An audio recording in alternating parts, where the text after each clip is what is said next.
Hello friends, வாங்க நாம் இன்றைக்கி ஒரு கலவைக்கீரையில் ஒரு புளிக்கீரை கடையலாம். இது ரொம்ப டேஸ்ட்டாக இருக்கும். புளிச்சக்கீரை தான் வேணும் அப்படின்னு கிடையாது. கலவையான கீரை அல்லது முளைக்கீரை, அரைக்கீரை, எந்த கீரையில் வேணால் நம்ம இதை செய்யலாம். நீங்கள் ஏதோ ஒரு கீரை எடுத்துக்கலாம். அரைக்கீரை, முளைக்கீரை இல்லை கலவையான கீரை எது வேணால் எடுத்து சுத்தம் பண்ணி அரிஞ்சு வச்சுக்கோங்க. ஒரு மண் சட்டியை வச்சு ஒரு சின்ன டம்ளரில் ஒரு டம்ளர் தண்ணி விட்டுக்கோங்க.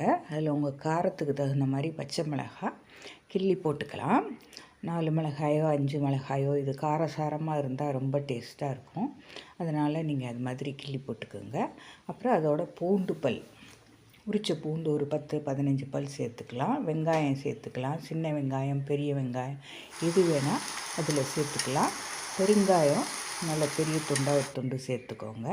அப்புறம் இது கூட தக்காளி பழம், அரிஞ்ச தக்காளி ஒரு 2 தக்காளி சேர்த்துக்கலாம்.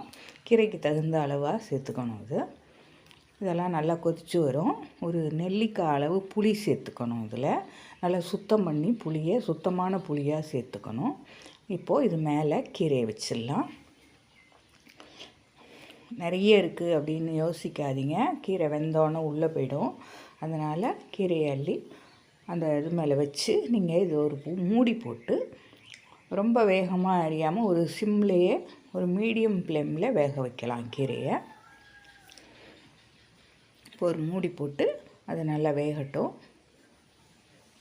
இது மண் சட்டி சூடாகி அந்த தண்ணி சூடாகி அப்புறம் வேக ஆரம்பிக்கும். அதனால் ஃபஸ்ட்டு டைம் ஒரு 10 நிமிஷமே ஆகும் உங்களுக்கு.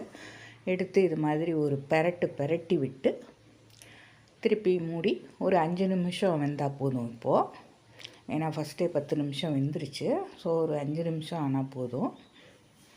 எடுத்தால் இப்போ நல்லா வெந்துடும். நம்ம கீரை நல்லா வெந்திருக்கு பாருங்கள். தக்காளி, வெங்காயம் எல்லாம் வெந்திருக்கு. இப்போ இதுக்கு தேவையான அளவு உப்பை சேர்த்து நல்லா மசிச்சிடணும். கரண்டியால் மசிக்கலாம், மத்தால் மசிக்கலாம், இல்லைன்னா ஆற வச்சு மிக்சியில் கூட ஒரு லைட்டாக ஒரு ஓட்டிக்கலாம். எந்த மாதிரி வேணாலும் மசிச்சுக்கலாம் கீரையை. இப்போது மசியல் ரெடி ஆயிடுச்சு. இப்போ இதுக்கு ஒரு தாளிதம் பண்ணலாம். நம்ம கடாய் வச்சு எண்ணெய் விட்டு கடுகு, உளுத்தம்பருப்பு சேர்த்துக்கலாம். கடுகு, உளுத்தம்பருப்பு பொரிஞ்சதுக்கப்புறம் நம்ம இதில் கொஞ்சம் பெருங்காயப்பொடி போட்டுக்குவோம். நல்ல மணமாக இருக்கும் பெருங்காயப்பொடி போட்டோம்னா. அதுலேயும் நம்ம பெருங்காயம் சேர்த்தோம், ஆனாலுமே தாளிக்கும் போது கொஞ்சம் பெருங்காயப்பொடி போட்டுக்கலாம். மிளகாய் 1 கிள்ளி போட்டுக்கலாம். வெங்காயம் நைஸாக அரிஞ்சு அதுவும் கொஞ்சம் போட்டுக்கலாம். இதில் தாளிக்கும்போது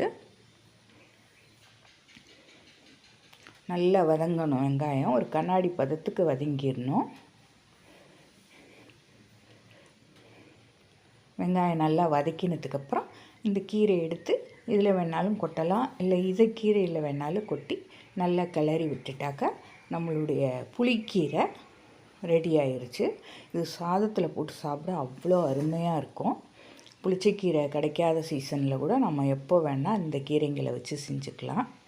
இது சைட் டிஷ்ஷாகவும் யூஸ் பண்ணலாம். அதே சமயம் குழம்புங்களுக்கு பதிலாக இது மாதிரி ஒரு கீரை மசியல், புளிக்கீரை மசியல் செஞ்சு போட்டு சாப்பிட்டோம்னா ரொம்ப டேஸ்ட்டாக இருக்கும்.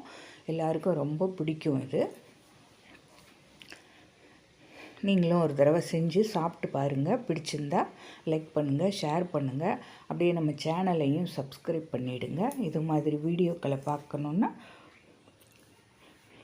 சப்ஸ்கிரைப் பண்ணிவிடுங்க. அப்போ தான் உங்களுக்கு நம்மளுடைய எல்லா வீடியோவும் வரும்.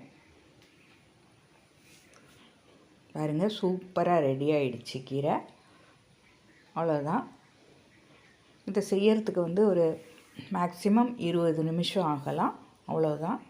சின்னவங்கள்லேருந்து பெரியவங்க வரைக்கும் எல்லாருக்குமே இது ரொம்ப பிடிக்கும். டேஸ்ட் அவ்வளோ சூப்பராக இருக்கும். தேங்க்யூ.